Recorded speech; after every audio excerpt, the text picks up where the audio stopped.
Good morning. It is raining. Yeah. Oh, yeah.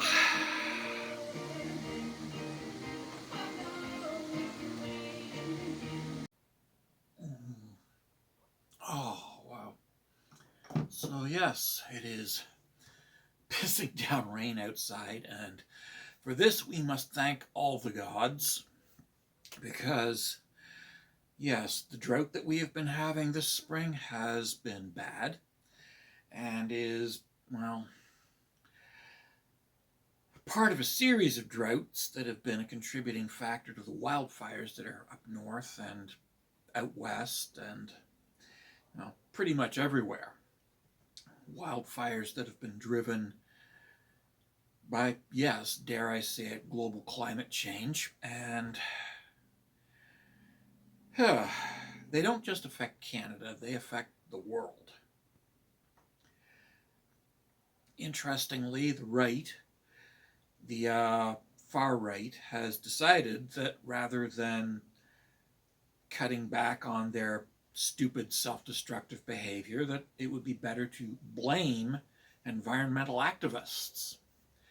And instead of cutting down their emissions, they're just going to accuse the people who have been warning them to cut back their emissions or there will be disasters, accuse those people of causing the fucking disasters in the first place. Yeah, this is basically shooting the messenger. Yeah.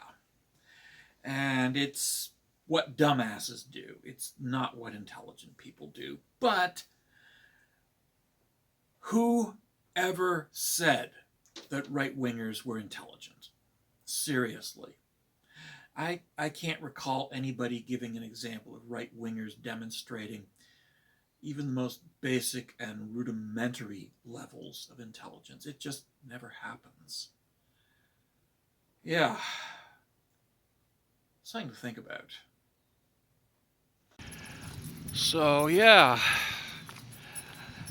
The environmental crisis that we've been in for a few decades has come home to affect North America.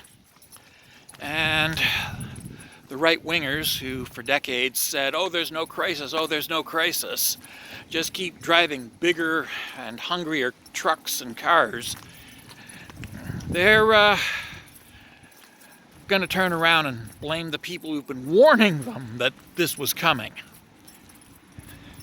Because it's easier to blame the people who have warned you that it's coming than it is to change your habits. Yeah. Yeah, I'm in Wyerton, and it is quite lovely here, although there is a very heavy overhanging fog everywhere. And that's part and parcel of life, reality, and everything when the climate has gone straight to hell. Weather patterns become incredibly unstable, and you get some wonky fucking weather. Yeah. Has anybody else noticed that the weather has been changing a lot over the last several decades? And I don't just mean switching from summer to winter to summer again. I mean, the summers are hotter, the winters are nastier. Yeah. Has anybody else noticed that? Something to think about.